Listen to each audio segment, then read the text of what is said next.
Rule number 1, be selfish and avoid people with money problems.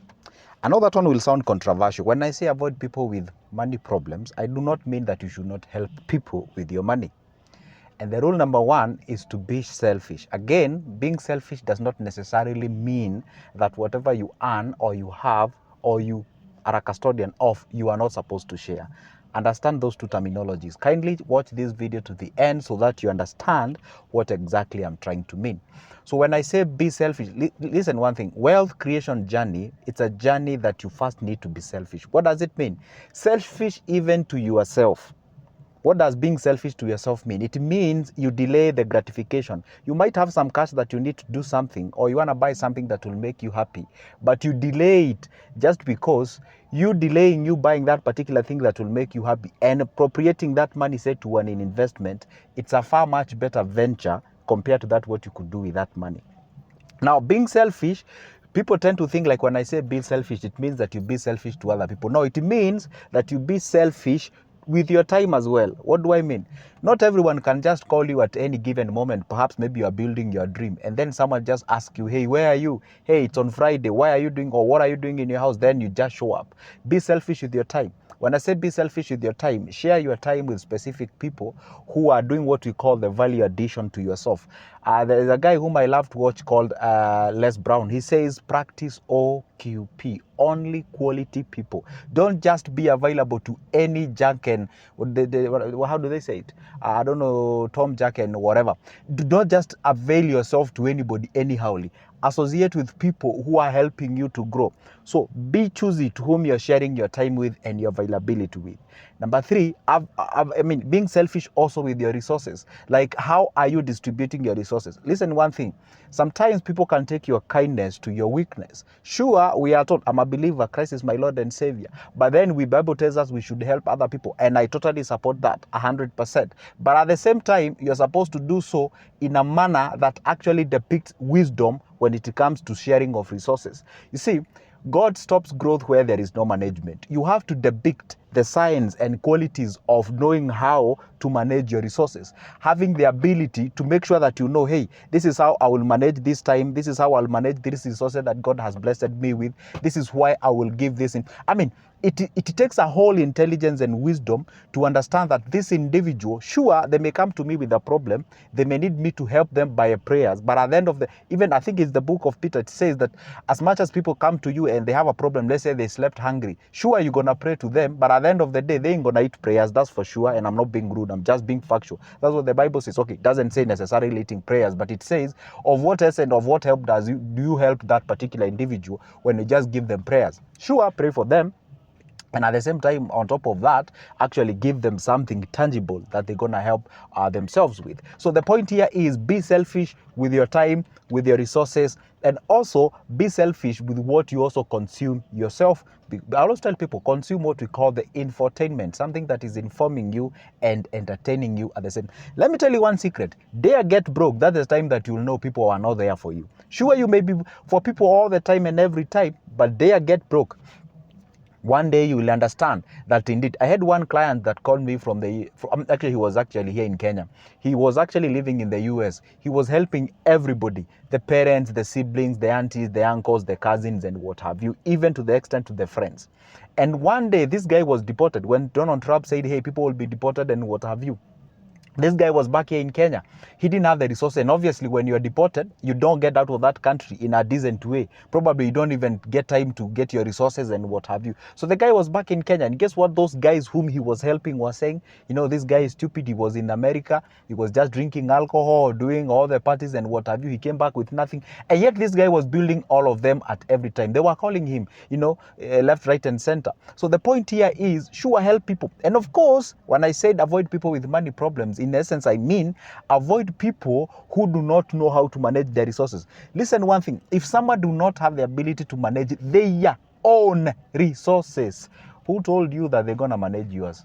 Let me ask a question. You're trying to salvage somebody who has a money problem, What does it mean by them having a money problem? Somebody cannot manage their own salary if they are employed. Somebody cannot manage their own income. Let's say they're earning, say, 20,000, 40 or 50. They cannot manage that what they are having resources. So once they mismanage that, then what do they do? They turn to you. They tell you, hey, do you have 2K, 2, 3 or 4K? And they always borrow you on an emergency basis. Hey, it's an emergency. Can you get what I'm saying? So the point here is, they have to depict the signs, the qualities, the abilities of them managing their resources, so that they can also, I always tell people, especially those who would like to borrow money to invest, they always ask me, before you even borrow money, I tell people, if you cannot manage your own money, avoid people's money, because borrowing, that is someone's money. If you cannot manage your own money, if you cannot manage your own resource, then who told you that you're going to manage the other partner?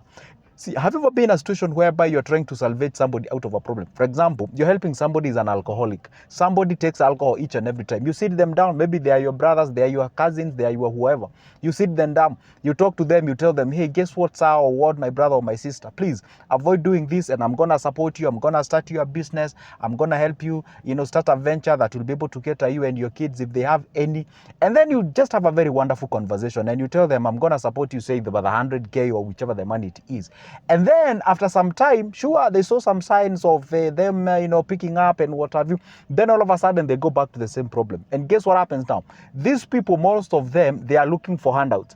For sure, tell me, you people, how long can you be able to manage to help somebody throughout their lives, giving them handouts? How long? I mean, you cannot sustain somebody's life whereby today they ask you for this, tomorrow they ask you for the other one. On a very serious note, even if you love them to an extent, you may not be able to cater all their needs. That's why empowering them so that they can stand on their feet is the best and effective way. But now, let me ask a question. How about these people do not possess or have the materials to be helped or for them to be supported so that they can be able to elevate themselves to the next level? That is a problem. You'll actually mismanage your resources, believing or thinking that you're helping somebody. There's something I said on my videos and it sounded controversial, but it's very true.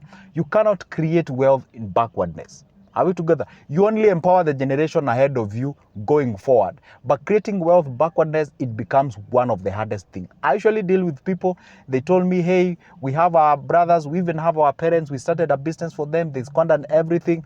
Just some of, you see, most people tend to succeed when they realize that there is no any other alternative or there is no any other option. Have you ever asked yourself why C students tend to be successful faster compared to an A student? See, an A student, they tend to sort of hook their success on the grades that they got, say, in the high school or whichever the place it is.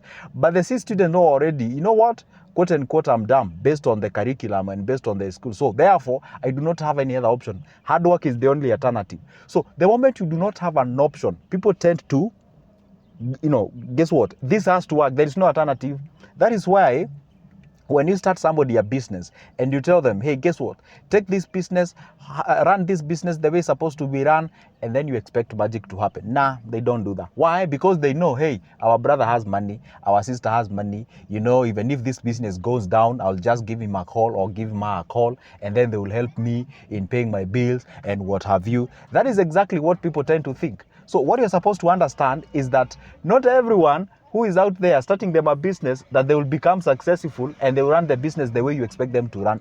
It doesn't work that way. You'll be surprised. So that's why I always tell people, please be selfish with your time, be selfish with your resources, avoid people with money problems. Otherwise, they may actually drag you into their own problems of money. People who just call you each and every day in the evening, let's say, for example, it's on Friday. They tell you, hey, you know what? Hey, it's a Friday, let's go have party. And those are people with money problems. When I say people with money problem, does not mean necessarily they do not have money in their pocket. No, it's the way they manage, the way they use, the way they allocate that particular resource that they have. And obviously, they say birds of a feather flock together. You are hanging around with people who do not know how to manage their money. You're hanging around with people who have they are suffering from what we call the consumerism. The consumerism is the aspect of perceiving money as if it's a product to be consumed rather than a tool to make more money. You find somebody getting paid. I told you there was a guy whom I was working with somewhere back then. I used to be a tutor in a certain school. And that guy, once we get paid at the end of the month, and we weren't even paid a lot of money, that guy would walk in the next supermarket. He was looking for something that he can buy. He didn't have something to buy, but he was looking for something that he can buy. Why? For him, he believes money ought not to be in the pocket. Money ought to be spent. I mean, he finds joy in spending. He finds joy in consuming that money. That is what we call consumerism. And if you go to a nation that is, for example, I'm sorry to say this, you find most of Americans are consumers. They are consumers. But then if you go to China, it's a contrast.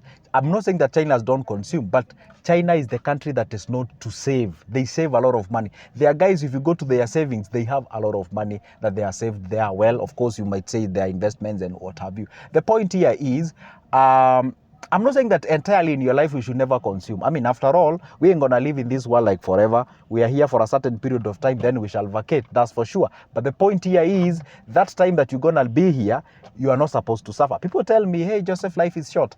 You know what? They get broke. That's the time you see you're not even dying that early. You realize that you're even dying at 94, you know, and you didn't even invest in something like that. So avoid people with money problems. Avoid people who have consumerism mentality. Be selfish with your time. And sometimes I tell people, before you even stand, I always tell people, have you ever been, as I finish this video, have you ever looked at a family whereby you realize there's one person who is being blessed, things are going good? Or, I mean, if you're a believer, you'll say they are blessed. If you, from the other side, you might say, hey, they are lucky, or whichever the point is.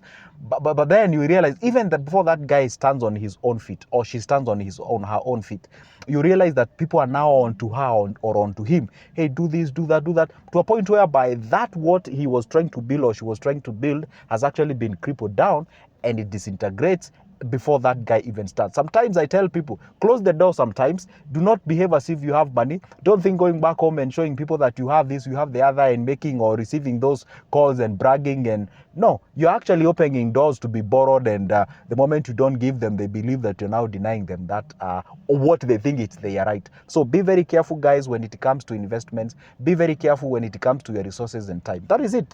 This is good, Joseph.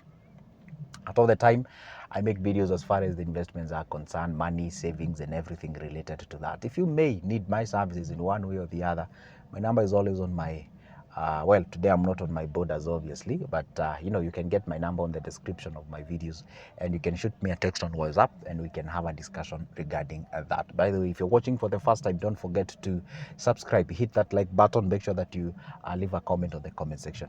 See ya.